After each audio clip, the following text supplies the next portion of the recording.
নমস্কার, জয় শ্রী গণেশ। স্বাগতম আপনাদের প্রত্যেককে। আজকে আলোচনা করব যে বিশেষ রাশিটিকে নিয়ে, সেটি হলো কর্কট রাশি। দেখুন, আমি বারবার বলেছি, এর আগের অনেক ভিডিওতেই আপনারা শুনেছেন যে কর্কট রাশি হচ্ছে পরিবার কেন্দ্রিক। প্রত্যেকটি রাশির নির্দিষ্ট কিছু বিষয়ে পজিটিভিটির মাত্রাটা অনেক বেশি থাকে, আর কর্কট পরিবারকে খুব ভালোবাসে। এরা ইভেন অফিসে আছে তো সেখানেও একটা পরিবার বানিয়ে নেয়। তারা একটা বিজনেসে আছে, তাদের এমপ্লয়গুলি নিয়ে বা যারা এমপ্লয় আছেন তাদের সকলকে নিয়ে, টিমটাকে নিয়ে একটা পরিবার বানিয়ে নেবে। কর্কটের মধ্যে এই ক্যাপাসিটি ঈশ্বর দিয়েছেন। যত্নশীল, অত্যন্ত এমপ্যাথেটিক এবং অনুভূতিশীল, হাই অনুভূতি। মেয়ের পরীক্ষা কর্কট কাটছে, মেয়ে হয়তো অতটা ঘাবড়াচ্ছে না, তার থেকে বেশি কর্কট রাশির মা ঘাবড়ে যাচ্ছে। এই যে প্রবণতা, বা সন্তানের এক্সাম নিয়ে মা বেশি টেনশন করছে, এগুলো কিন্তু কর্কটের মধ্যে আমরা প্রচুর পরিমাণে দেখতে পাই। আপনাদের তৃতীয় পতি, দ্বাদশপতি হচ্ছেন বুধ গ্রহ। তৃতীয় হচ্ছে পরাক্রম, তৃতীয় হলো আপনার কমিউনিকেশন, তৃতীয় হলো আপনার সিবলিংস, তৃতীয় হলো রিটেন এগ্রিমেন্ট বা রিটেন কিছু।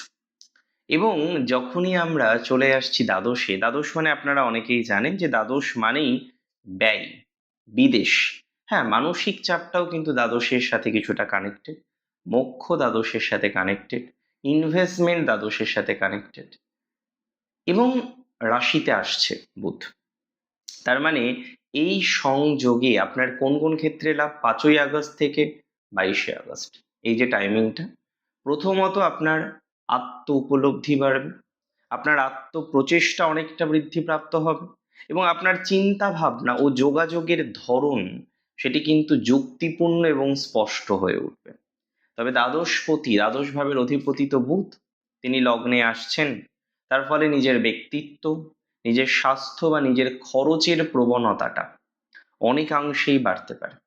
কিছুটা আবেগ বৃদ্ধি পাওয়ার মতো জায়গা দেখতে পাচ্ছি, মানসিকভাবেও কিছুটা বিভ্রান্তি, হয়তো সাময়িক কালের জন্য, ক্ষণস্থায়ী সময়ের জন্য, কিন্তু আসার প্রবণতা লক্ষ্য করা যায়। এই যে টাইমিংটা বললাম আমি, 5ই আগস্ট থেকে 22শে আগস্ট, 18 দিনের একটা টাইমিং। কি হবে বলুন তো এই সময়? আমি বলে দিচ্ছি। 3টি ভাগে ভাগ করব আমরা। যতক্ষণ বুধ পুনর্বসুতে আছে এক ধরনের ফল, যতক্ষণ বুধ পুষ্যাতে আছে এক ধরনের ফল, যতক্ষণ বুধ অশ্লেষাতে আছে আরেক ধরনের ফল। পুনর্বসুতে থাকাকালীন অবস্থায় মাথায় রাখবেন, যেহেতু পুনর্বসু নক্ষত্রের অধিপতি আপনার ভাগ্যপতি, আপনার ষষ্ঠপতি, তিনি রাশিতে হংস পঞ্চমহাপুরুষ যোগ তৈরি করে বসে আছেন। এই ট্রানজিটে ভাগ্য আপনার প্রচেষ্টাকে সঙ্গ দেবে। কোনো প্রতিযোগিতামূলক পরীক্ষায়, কোনো আইনি বিষয় বা কর্মক্ষেত্রের চ্যালেঞ্জ আপনি খুব সহজে ওভারকাম করতে পারবেন।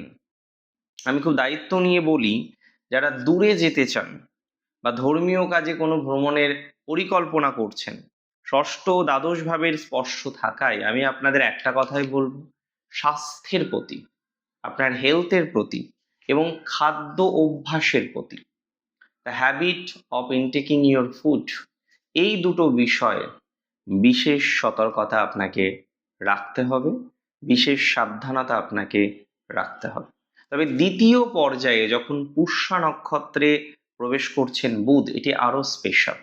প্রথমে তো পুনর্বসুতে 5 তারিখ, 6 তারিখ, 7 তারিখ থাকছে, তারপরে 8 তারিখ থেকে 8ই, 9ই, 10ই August, 11th August, 12th August, 13th August, 14th August and 15th August, এই যে এন্টায়ার টাইমিং পুষ্যাতে থাকবে বুধ। পুষ্যা শনির নক্ষত্র, আপনার সেভেন্থের লর্ড যে 9th-এ আছে, 7th, 8th, 9th-কে রিপ্রেজেন্ট করে।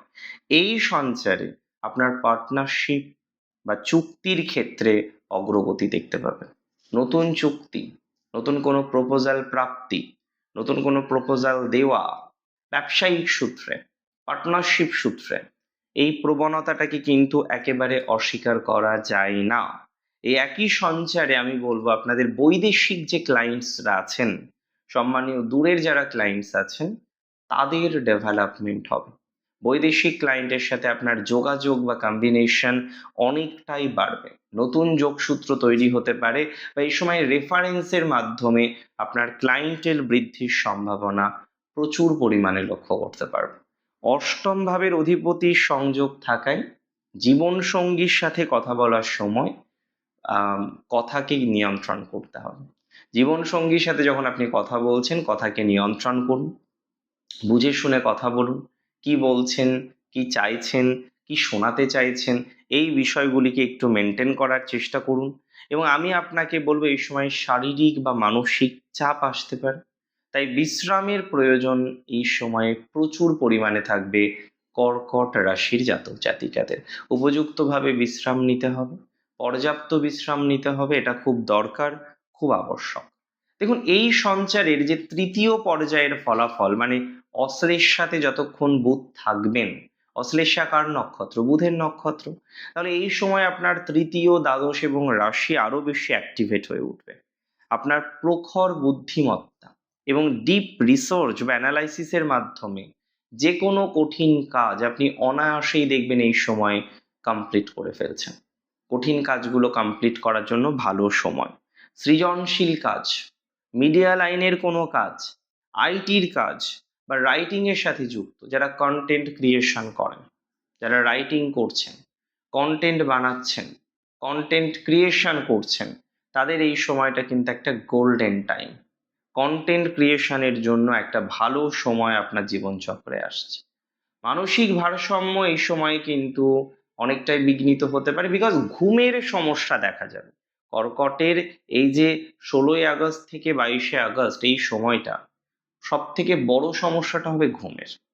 ঘুম আসতে চাইবে না, অনিদ্রার একটা সমস্যা আসতে পারে, মাঝে মাঝে একটু টেনশন করতে পারেন, বিনা কারণে অনিদ্রার সমস্যা আসতে পারে, বিনা কারণে টেনশনটা আপনার বাড়তে পারে। তাহলে অনিদ্রার সমস্যার কারণে ভোগান্তি আসার সম্ভাবনা প্রবল, অনিদ্রার সমস্যা আসার সম্ভাবনাটা প্রবল, অনিদ্রার কারণে ভোগান্তি বা ডিস্টারবেন্সের সম্ভাবনাটা প্রবল। তাহলে অনিদ্রাজনিত বিষয়ে বিশেষ ডিস্টারবেন্স বা বিশেষ নেগেটিভিটি এই সময় কিন্তু আপনার আসতে পারে, এ বিষয়ে খেয়াল রাখতে হবে। তাই যাদের ঘুমের সমস্যা অলরেডি রয়েছে, আমি আপনাকে একটা কথাই বলবো, বি সেফ। যাদের ঘুমের সমস্যা অলরেডি আছে, তারা চেষ্টা করুন যাতে ঘুমের সমস্যাটাকে ম্যানেজ করা যায়। নেতিবাচক চিন্তা ভাবনা আমাদের জীবনচক্রে পথ চলতে গেলে আসে, মাঝে মাঝে একটু নেতিবাচক চিন্তা ভাবনা আসা, একটু টেনশন করা, এই ধরনের ঝোঁক, এগুলো জীবনচক্রে আসাটা খুব স্বাভাবিক। তাই এই ধরনের বিষয়বস্তু থেকে যতটা সেফ থাকা যায় ততটাই কিন্তু আপনাকে সেফ থাকতে হবে। দেখুন, এই সময়ে আপনাদের কিছু প্র্যাকটিক্যাল টিপস আমি কিন্তু দিতে চাই। কি কি প্র্যাকটিক্যাল টিপস? প্রথমত দেখুন, আপনি তো স্বভাবগতভাবে আবেগপ্রবণ, এমপ্যাথেটিক। কারোর কোনো সমস্যা হলো আপনি ভেবে নেন নিজের হয়েছে, কারোর কোনো জটিলতা হলো আপনি ভেবে নেন আপনার নিজের হয়েছে, এবং সেটা ভেবে আপনি খুব কষ্ট পান। আমি দেখেছি, কারোর কোনো সমস্যা হলে সেই কষ্টটা আপনাকেও গ্রাস করে, কিন্তু লগ্নভাবে বা রাশিতে অবস্থিত বুধ আপনাকে বুদ্ধি দিচ্ছে। তাই মাথায় রাখবেন, এই সময় সিদ্ধান্ত নেওয়ার আগে একটু লিখে নেবেন যে কোনো সিদ্ধান্ত। কি সিদ্ধান্ত নিতে চলেছেন, কেন নিতে চলেছেন, প্রপার সিদ্ধান্তটা নিলে কি কি বেনিফিট পাওয়া যাবে, এর টোটাল একটা রিটেন করে রাখবেন। এটা কিন্তু খুব দরকার, খুব আবশ্যক। 2 নম্বর, অপ্রয়োজনীয় বাজেট বা বাজেট বহির্ভূত খরচ আপনাকে বন্ধ করতে হবে। দ্বাদশপতি রাশিতে থাকায় আপনার হাত আলগা হয়ে যেতে পারে। নিজের শখ বা অনলাইন কেনাকাটায় রাশ টানতে হবে। হ্যাঁ, খরচ করবেন, কেন করবেন না, প্রয়োজন করতে হবে, প্রয়োজনে যথেষ্ট খরচ করতে হবে, কিন্তু নিষ্প্রয়োজনে বা বিনা প্রয়োজনে একদমই নয়। এই সময় বাজেট বহির্ভূত খরচ হতে পারে, কোনো গ্যাজেটের পিছনে অতিরিক্ত খরচ হতে পারে, কোনো অপ্রাসঙ্গিক ক্ষতি হওয়ার সম্ভাবনা রয়েছে, যেটা প্রয়োজন নেই সেরকম বিষয়ে একটা ক্ষতি, বা যেটা প্রয়োজন নেই সেরকম বিষয়ে একটা ক্ষয়ক্ষতি হওয়ার প্রবল সম্ভাবনা লক্ষ্য করা যায়। তবে আপনাকে আমি জানাতে চাই, এই সময় পর্যাপ্ত ঘুম প্রয়োজন, এবং অনেকের দেখবেন অনিদ্রার সমস্যা আসতে পারে। ঘুমের আগে না একটু বই পড়ে নেন, একটু বই পড়ে নিলাম 10 মিনিট, একটু মেডিটেশন করে নিলাম, দেখবেন ঘুমটা তাড়াতাড়ি আসতে পারে। এবং সোজা কথা সোজাভাবে বলুন, তবে এমনভাবে বলবেন না যেন মানুষ কোনোভাবেই আঘাত পায়। দেখুন, কর্কটের ক্ষেত্রে বুধের ট্রানজিট খুব স্পেশাল একটা ট্রানজিট। এতে আপনার বুদ্ধিমত্তা যেমন বাড়বে, একাধিক বিষয়ে সফলতার পরিমাণটাও বাড়তে পারে। ভ্রমণ বা অন্যান্য বিষয়ের সম্ভাবনা আছে, বিদেশের কিছু কানেকশন, বৈদেশিক সংযোগ বা বৈদেশিক যোগাযোগ, এগুলো বৃদ্ধি পাবার প্রবল সম্ভাবনা আমি কিন্তু লক্ষ্য করতে পারছি। দেখুন, আজকে একটা কথা মাথায় রাখবেন, নিজের রাশিতে বুধ আসছে। Mercury is not negative for you at all. Mercury যে আপনার জন্য খুব নেগেটিভ হয়ে যাবে তা নয়। আজকের অনুষ্ঠান সম্পর্কে আপনার ধারণা আমাকে জানাবেন, আপনার কনসেপ্ট আমাকে জানাবেন। অনেক ভালো থাকবেন। জয় শ্রী গণেশ।